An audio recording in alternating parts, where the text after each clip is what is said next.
नवंबर तक 80 करोड़ से अधिक देशवासियों को ये आपके हक का है, कोई इसको वापस। दोस्तों बहुत बहुत स्वागत है आप सभी का एक बार फिर से। जी हाँ दोस्तों, आज पूरे दिन की कई महत्वपूर्ण और बड़ी खबरें निकलकर सामने आ रही हैं। जानेंगे सभी खबरों को विस्तार से। तो दोस्तों खबरों में आगे बढ़ने से पहले वीडियो को एक प्यार भरा लाइक जरूर कर दें और ताजा खबरों को जानने के लिए चैनल को सब्सक्राइब भी जरूर कर लें। तो देखते हैं पहली बड़ी खबर क्या निकल कर आ रही है। दिल्ली में अब रात 10 बजे तक खुलेंगे बाजार और मॉल। केजरीवाल सरकार ने दी है छूट। जी हां, आपको बता दें कि राजधानी दिल्ली में लगी कोरोना पाबंदियों में अरविंद केजरीवाल के नेतृत्व वाली सरकार ने छूट बढ़ा दी है।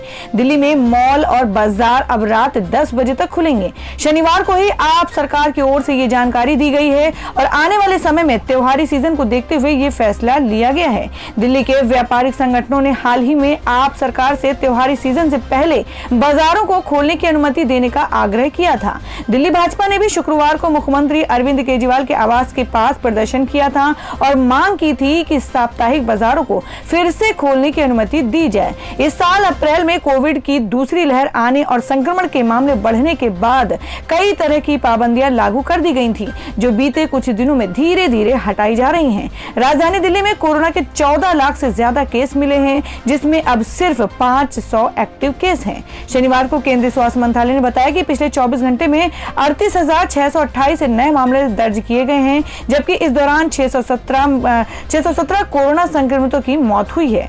देश में अब तक के 4,12,153 एक्टिव मरीज हैं, जो कुल मामलों का 1.29% है। देश में अब तक के कुल 4.27 लाख मौतें कोरोना से हुई हैं।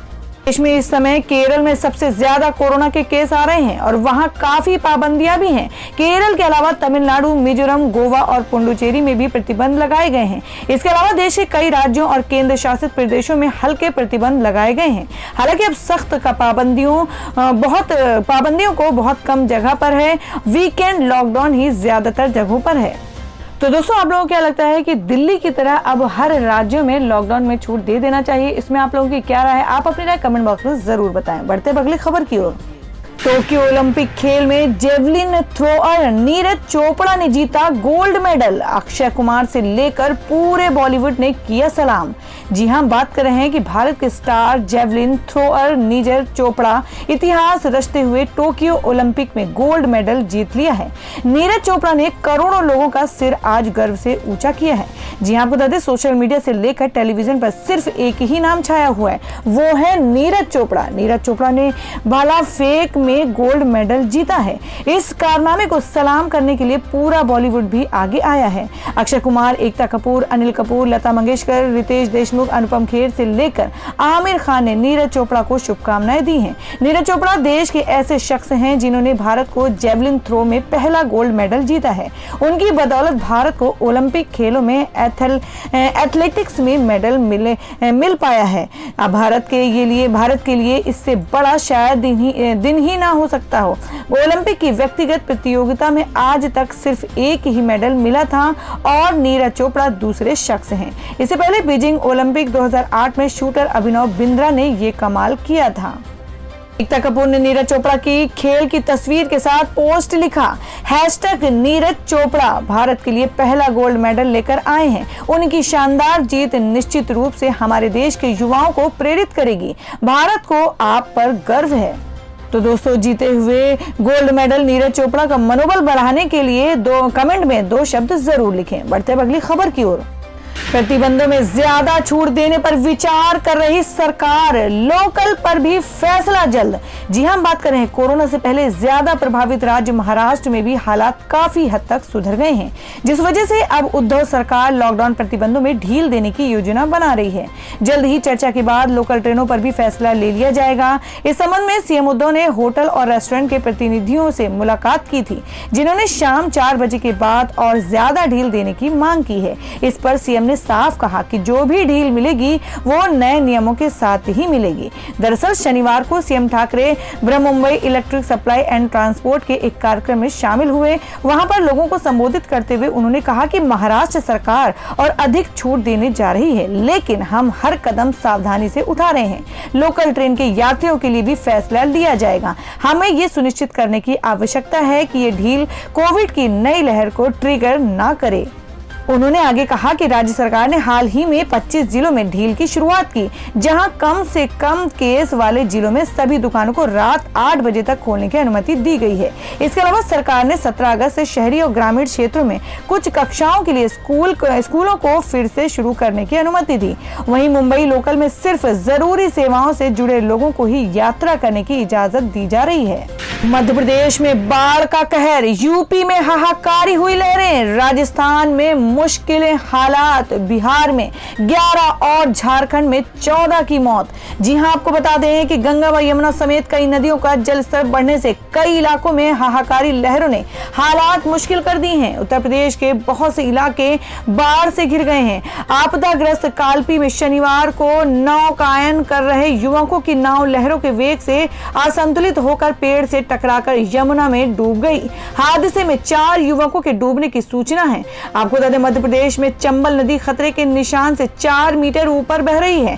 बारिश के बीच वज्रपात से बिहार में 11 तो झारखंड में 14 लोगों की मौत हो गई है तथा कई अन्य घायल हो गए हैं। उत्तर प्रदेश के हमीरपुर, बांद्रा, चित्रकूट में यमुना के जलस्तर में बढ़ोतरी जारी है। चित्रकूट में यमुना तेजी से खतरे के निशान की ओर बढ़ रही है। इससे मऊ व राजापुर तहसील के 1 दर्जन से अधिक गांवों में बाढ़ के हालात हैं। बांद्रा में केन में करीब 1 मीटर की और यमुना में लगभग 73 सेंटीमीटर बढ़ोतरी हुई है।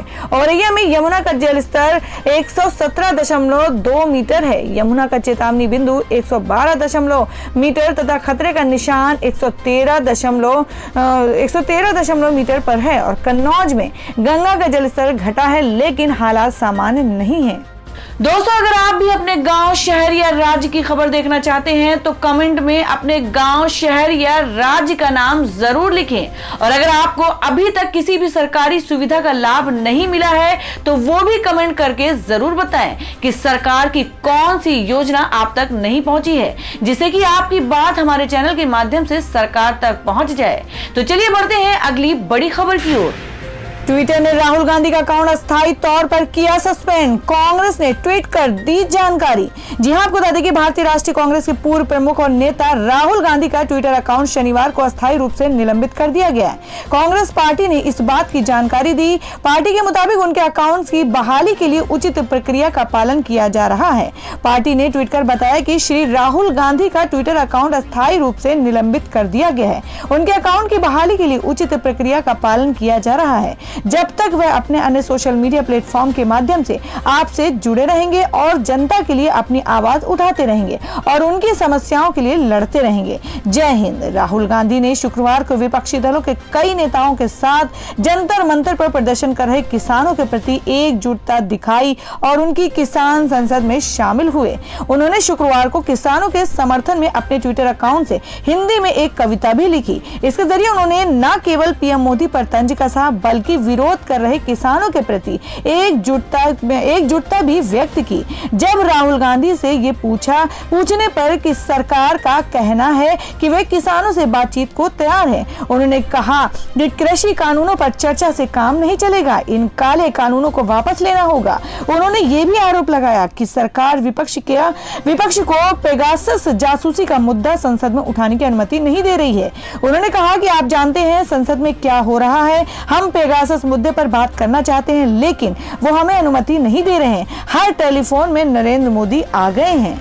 तो दोस्तों, राहुल गांधी के सस्पेंड हुए अकाउंट को लेकर आप लोगों का क्या कहना है? आप अपनी राय कमेंट बॉक्स में जरूर दें। बढ़ते हैं अगली खबर की ओर।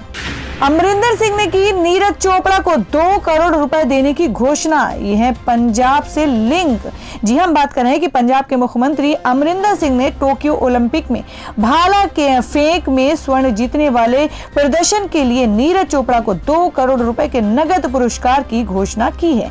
इसके अलावा पंजाब सरकार ने राज्य में ओलंपिक पदक विजेता खिलाड़ियों के नाम पर सड़कों और स्कूलों का नाम भी रखने का फैसला किया है। पंजाब के शिक्षा और लोक निर्माण विभाग के मंत्री विजय इंदर सिंगला ने कहा कि राज्य सरकार ने सड़कों और स्कूलों का नाम ओलंपिक पदक विजेता खिलाड़ियों के नाम पर रखने का फैसला किया है।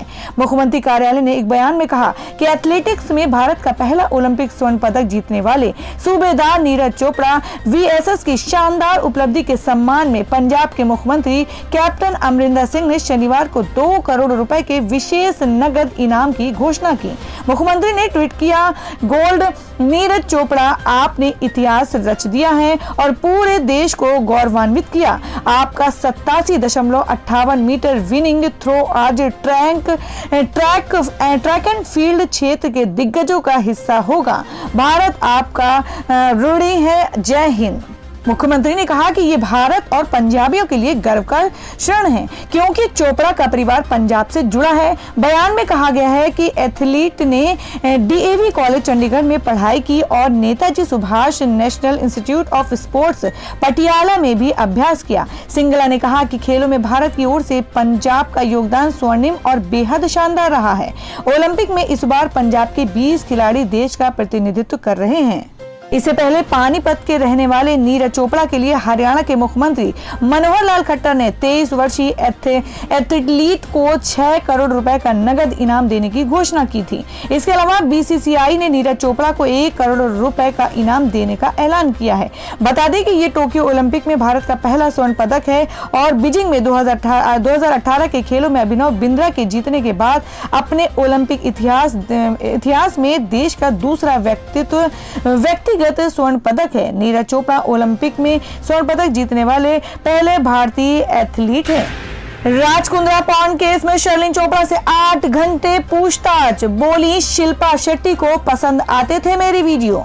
जी हां, आपको बता दें, पॉर्न रैकेट केस में एक्टर व मॉडल शर्लिन चोपड़ा का नाम भी सामने आया है। शुक्रवार को मुंबई क्राइम ब्रांच ने इस केस में शर्लिन चोपड़ा से पूछताछ की और बताया जा रहा है कि इस मामले में करीब 8 घंटे तक शर्लिन चोपड़ा से सवाल जवाब किए गए। दोपहर 12 बजे से शाम 8 बजे तक ये पूछताछ जारी रही। शिल्पा शेट्टी के पति राज कुंद्रा इस मामले में फिलहाल जेल में हैं। पॉर्न वीडियो बनाने और प्रसारण करने के मामले में कई मॉडल और हस्तियों पर गाज गिरती नजर आ रही है। पिछले हफ्ते मुंबई सेशंस कोर्ट ने एक्ट्रेस शर्लिन चोपड़ा की अग्रिम जमानत की याचिका को खारिज कर दिया था।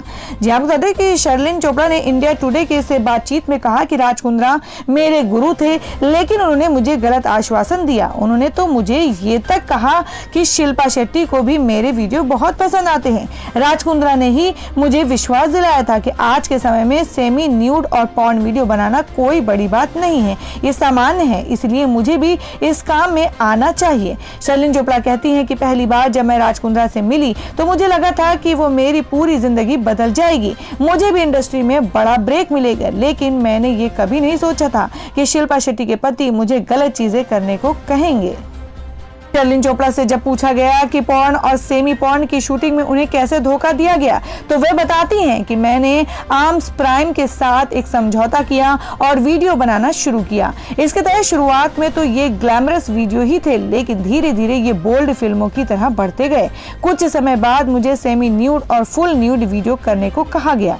मुझे इस तरह की फिल्मों की शूटिंग के लिए खूब प्रोत्साहित किया जाता और कहा जाता था कि सामान्य फिल्में हैं और इसमें कुछ गलत नहीं है।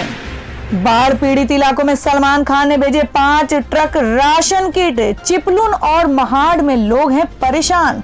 जी हां, आपको बता दें, सुपरस्टार सलमान खान को लेकर मशहूर हैं कि वो लगातार किसी न किसी की मदद करते रहते हैं और इस कारण चर्चा में रहते हैं।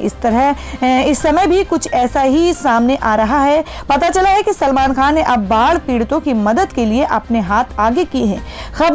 खबरें हैं कि भाईजान ने 5 ट्रक राहत पैकेज के लिए रवाना किए हैं और ये ट्रक चिपलुन, महाड़ और कई क्षेत्रों में जाएंगे और लोगों की मदद करेंगे। एक रिपोर्ट है कि मेगा स्टार सलमान खान को जैसी ही इसकी खबर हुई तो वो तुरंत आगे आए और लोगों की मदद के लिए ट्रक रवाना कर दिए। इस ट्रक में सैकड़ों पैकेट्स हैं जो कि बाढ़ पीड़ितों की सहायता के लिए है। बताया जा रहा है कि सलमान खान ने इन पैकेट्सों में 5 किलो चावल और गेहूं, 2 किलो दाल, 1 लीटर तेल, 1 किलो चाय पत्ती, 2 किलो मसाले, 5000 सैनिटरी नैपकिन और 50,000 बिस्किट के पैकेट भिजवाए हैं।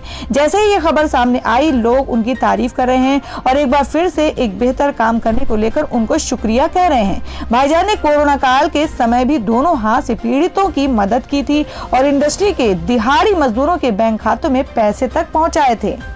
अमिताभ बच्चन के बंगले, रेलवे स्टेशन समेत मुंबई को दहला देने की धमकी, पुलिस को आया कॉल, सुरक्षा सख्त। जी हां, बात करें कि महाराष्ट्र की राजधानी मुंबई में पुलिस को अचानक एक कॉल आया और पूरे शहर को हिलाकर रख दिया। दरअसल मुंबई पुलिस कंट्रोल रूम में एक फोन कॉल आया, जिसके बाद देश भर में हड़कंप मच गया।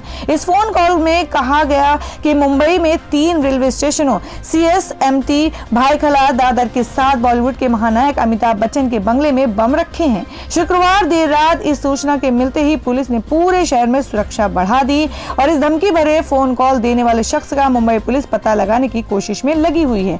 और वहीं अमिताभ बच्चन व इन तीनों रेलवे स्टेशनों के साथ साथ शहर के कोने कोने में मुंबई पुलिस ने सुरक्षा बढ़ा दी है।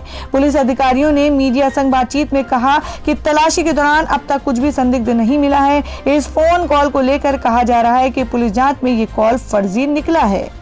पुलिस ने बताया कि इस कॉल के आते ही रेलवे पुलिस, रेलवे सुरक्षा बल, bomb detection and disposal squad, dog squad और स्थानीय पुलिस कर्मियों इन सभी स्थानों पर पहुंचकर जांच अभियान चलाया, जहां पुलिस को कुछ भी संदिग्ध नहीं मिला। याद दिलवा दें कि साल 1993 में हुई मुंबई बम धमाकों की धधक आज भी कानों में सुनाई पड़ती है। 12 मार्च 1993 को मुंबई में सिलसिलेवार 12 जगहों पर हुए धमाके ने देश भर को झकझोर कर रख दिया था। इस मामले में कई गिरफ्तारियां हुई और तो बॉलीवुड एक्टर संजय दत्त का नाम भी सामने आया था। और दोस्तों, मैं अगली खबर जान लेते हैं क्या है देश भर में सोने और चांदी की ताजा खबर। जी आपको बता दें कि सराफा बाजार में सोने के दाम में 165 रुपए प्रति 10 ग्राम की गिरावट देखने को मिली है। आज सोने के दाम 47,437 रुपए प्रति 10 ग्राम पर रहा है और वहीं चांदी की कीमत में 166 रुपए प्रति किलोग्राम की गिरावट देखने को मिली है। इससे चांदी की कीमत 66,595 रुपए प्रति किलोग्राम पर रही है। और दोस्तों, मैं अगली खबर में जान लेते क्या है देश भर में मौसम के ताजा हालात। जी आपको बता दें कि मध्य प्रदेश और राजस्थान को अगले 2 दिनों तक भारी बारिश से निजात नहीं मिलने वाली है। मौसम विभाग का कहना है कि अगले 2 दिनों तक पश्चिम मध्य प्रदेश और पूर्वी राजस्थान में व्यापक बारिश हो सकती है। मौजूदा वक्त में मानसून की ट्रफ बीकानेर, जयपुर, पूर्वी मध्य प्रदेश के उत्तरी हिस्सों में, बंगाल की खाड़ी के उत्तर पूर्व के हिस्सों से होकर गुजरती है। इसके उत्तर की ओर स्थानांतरित होने की संभावना है। इससे 10 अगस्त से उत्तराखंड, उत्तर प्रदेश के उत्तरी भागों और देश के पूर्वी हिस्सों में बारिश की गतिविधियों में इजाफा होगा। आपको बता दें कि 11 अगस्त तक देश के विभिन्न हिस्सों में कैसा रहेगा मौसम का मिजाज। जी हां, मौसम विभाग की ओर से जारी अलर्ट में कहा गया है कि 10 अगस्त से उत्तराखंड, हिमाचल प्रदेश और उत्तर प्रदेश के उत्तरी भागों के साथ साथ बिहार, झारखंड, पश्चिम बंगाल और सिक्किम के विभिन्न हिस्सों में व्यापक बारिश हो सकती है। यही नहीं, 11 अगस्त को उत्तराखंड में और 10 अगस्त को उप हिमालय, पश्चिम बंगाल और सिक्किम में भारी से बहुत भारी बारिश होने की संभावना है। और वहीं स्काईमेट वेदर की रिपोर्ट के मुताबिक अगले 24 घंटे में उत्तराखंड और पूर्वी उत्तर प्रदेश के कुछ हिस्सों में भारी बारिश हो सकती है। तो दोस्तों, ये थी अब तक की सभी बड़ी खबरों की अपडेट्स। टुडे ब्रेकिंग न्यूज और लेटेस्ट खबरों को देखने के लिए हमारे चैनल को सब्सक्राइब जरूर कर लें, वीडियो को लाइक और शेयर भी जरूर कर दें अपने दोस्तों और रिलेटिव्स के साथ। तो दोस्तों, फिर मिलेंगे काम की खबरों और सरकारी योजनाओं की एक और नई वीडियो के साथ। तब तक के लिए धन्यवाद दोस्तों।